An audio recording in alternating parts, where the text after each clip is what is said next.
के लिए जिम्मेदार है जो इस तरह की चीजें चल रही थी उस पर ध्यान नहीं दे रहा था और उसके बाद आग लग गई। और जहां आप खड़ी हैं प्रिया, जैसी तस्वीर आपने दिखाई, इस तरह के होटल दूसरे भी हैं जहां पर भी आग लगे तो निकलने का सिर्फ एक रास्ता है, वहां पर भी लोगों की जान बचना मुश्किल है।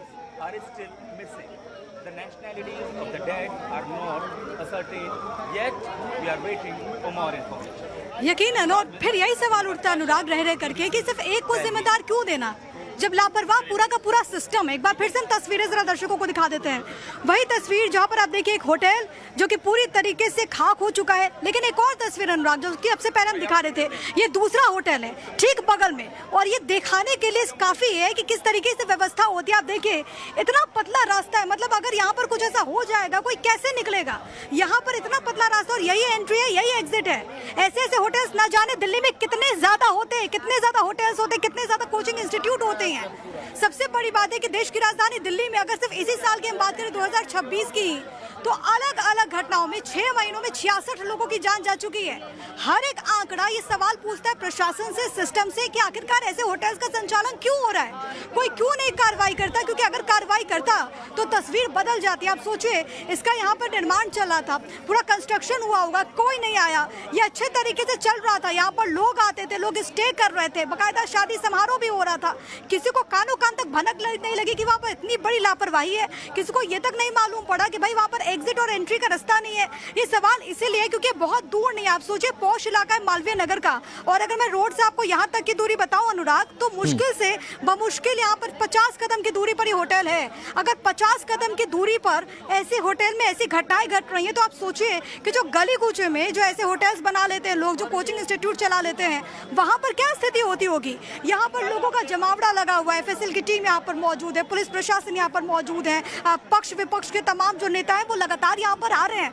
लेकिन क्या ऐसा पहली बार है, क्या ऐसा पहली बार है जब सरकार की तरफ से या फिर किसी की तरफ से ऐसा कहा जा रहा हो प्रशासन की तरफ से कि आइंदा ऐसी घटना नहीं घटेगी, ऐसी घटनाओं की पुनरावृत्ति हो क्यों रही है, ये सवाल यहाँ पर उठते हैं। सिर्फ एक को जिम्मेदार दे देने से क्या काम खत्म हो जाएगा? हम ऐसी घटनाओं से कब सबक लेंगे? बैक टू बैक ऐसी घटनाएं हो रही है। जो यहाँ पर मौजूद है चश्मदीद, जो उन्होंने बताया अनुराग, देखिए वहां पर जो आप बीच में रास्ता देख रहे हैं, इस होटल में दोनों तरफ से वो बीच का रास्ता जो है वो एंट्री के लिए है, और जैसे आप उसके अंदर जाएंगे वहां पर एक सीढ़ी है।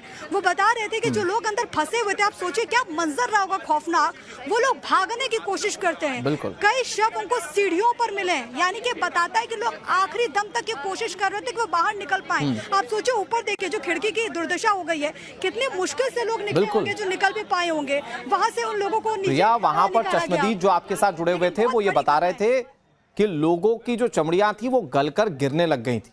इतनी दर्दनाक मौत हुई है और इसका जिम्मेदार कौन है, लगातार उसको लेकर सवाल पूछा जा रहा है। प्रिया, एक बार फिर से आपका रुख करें। दिल्ली में आम आदमी पार्टी के अध्यक्ष सौरभ भारद्वाज ने मालवीय नगर अग्निकांड पर सवाल उठाए। सौरभ भारद्वाज कह रहे हैं कि सरकार ने ऑडिट अब तक क्यों नहीं कराया, दिल्ली में लगातार आग लग रही है, फायर घंटों की देरी में क्यों आती है, कोई जवाबदेही क्यों नहीं तय की जाती। आप सौरभ भारद्वाज कैसे सवाल उठा रहे, जरा सुनिए। सौरभ भारद्वाज हमारे साथ में है। करीब 21 लोगों की मौत और पूरी बिल्डिंग में आग लग गई। बहुत सारे ये भी इस बात सामने आ रही है कि निकलने का और आने का रास्ता सिर्फ एक ही था, इतनी बड़ी इमारत। देखिए वो तो सरकार का टूल किट है। पालम में आग लगी, रास्ता जाने और आने का एक ही था, चलो उस पर ही डाल दिया। विवेक विहार में आग लगी, रास्ता जाने और आने का एक ही था। रेखा गुप्ता के घर में कितने रास्ते थे मैं जानना चाहता हूँ। शालीमार मार्ग में रहती थी ना वो, उनके घर में कितने रास्ते थे।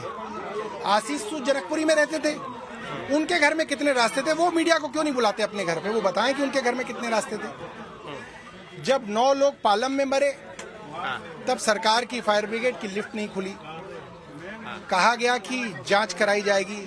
3 महीने तो हो गए, जांच की रिपोर्ट तो आई नहीं, कब आएगी मैं तो रोज पूछता हूँ। विवेक विहार में आग लगी, 9 लोग मरे, सरकार की फायर ब्रिगेड में पानी नहीं था, लोगों ने कहा लेट भी आई, जांच की रिपोर्ट कहाँ है, हमें तो मिली नहीं। अब ये आग लगी है 21 लोगों की, 21 लोग तो बता दिए गए मारे गए, पता नहीं कितने मारे गए होंगे। फायर ब्रिगेड स्टेशन यहाँ से 500 मीटर भी नहीं है, 3 मिनट की दूरी पे है, मेट्रो स्टेशन के पीछे। पौना घंटा लग गया, क्या कर रहे थे पौने घंटे तक आप। दूसरा बड़ा स्टेशन नेहरू प्लेस पे, वो मुश्किल से 7 मिनट दूर है, आप क्यों नहीं आए। सरकार कहती है कि जो मरा है उसी पर दोष डाल दो और पतली गली से निकल लो। यहाँ भी यही होगा, सरकार जो है जो मरने वाले हैं उन्हीं पे दोष डाल दी। ये तो फायर ब्रिगेड, आप कह रहे हैं कि फायर ब्रिगेड देर से आई, कौन लेट आई? फायर ब्रिगेड के अधिकारियों पर कार्रवाई होनी चाहिए, आप ये मांग कर रहे हैं? बिल्कुल होनी चाहिए, पालम वाले मामले में भी होनी चाहिए, विवेक विहार वाले में भी होनी चाहिए, और इसके मंत्री पे कार्रवाई होनी चाहिए आशीष सूद के ऊपर। इनके अंडर ये बार बार क्यों हो रहा है ऐसा? हर इंसिडेंट के बाद कहते हैं कि हम फायर ऑडिट करा रहे हैं, तुम्हारी ऑडिट हुई नहीं अभी तक। अगर तुमने पालम के बाद फायर ऑडिट करा ली थी तो विवेक विहार क्यों हुआ? विवेक विहार के बाद फायर ऑडिट हो गई थी तो ये हौस खास का क्यों हुआ? हौस खास के बाद अब ये क्यों हुआ? तुम ऑडिट नहीं कराते हैं, पैसे इकट्ठे किए जाते हैं ऑडिट के नाम पे कि भैया आ गए तुम्हारी जांच करने, लाओ 5 लाख रुपए दो। 5 लाख रुपए ले लिए, हो गई ऑडिट। वरना आशीष सूद बताएं क्या हुआ तुम्हारी पुरानी ऑडिट का? भावना किशोर भी हमारे साथ इस खबर पर ज्यादा जानकारी के साथ जुड़ गए हैं। वो सुबह से लगातार रिपोर्टिंग इस खबर पर कर रही हैं। भावना, सौरभ भारद्वाज जो सवाल उठा रहे हैं, भले ही उसको सियासी लहजे से देखा जाए, लोग कहें कि ये सियासी तौर पर वो सवाल उठा रहे हैं, लेकिन सिस्टम पर सवाल जरूर उठेंगे इस पूरी घटना के बाद। फायर ऑडिट, एनओसी टाइप की चीजें, ये सारी चीजों को रेगुलराइज क्यों नहीं किया गया या क्यों नहीं देखा गया? इस तरह से अवैध चीजें क्यों चल रही थी राजधानी दिल्ली में?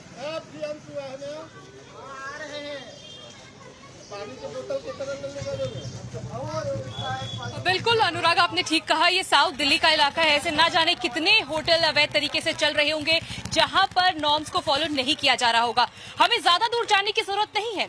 जिस होटल में यह घटना हुई उससे 4 कदम की दूरी पे दूसरा होटल है। अब यहाँ की तस्वीर हम आपको दिखाते हैं और ये देखिए, यहाँ पे परमिशन जो है वो केवल 6 रूम्स के लिए रजिस्ट्रेशन है। लेकिन आपको ये बात जानकारी जो हम आपको दे दें, 28 रूम है इस होटल में। एंट्री एग्जिट का रास्ता केवल ये है, मतलब आप यहाँ से अगर एंट्री करते हैं तो आप यहीं से एग्जिट कर सकते हैं। अब इससे अंदाजा लगाइए कोई घटना होती है और ये दरवाजा लॉक हो जाता है तो आप कैसे जाएंगे? अब अंदर आइए, आपको तस्वीर दिखाते हैं कि मीटर लगाने के लिए आप देखिए अंदर लगा हुआ है मीटर।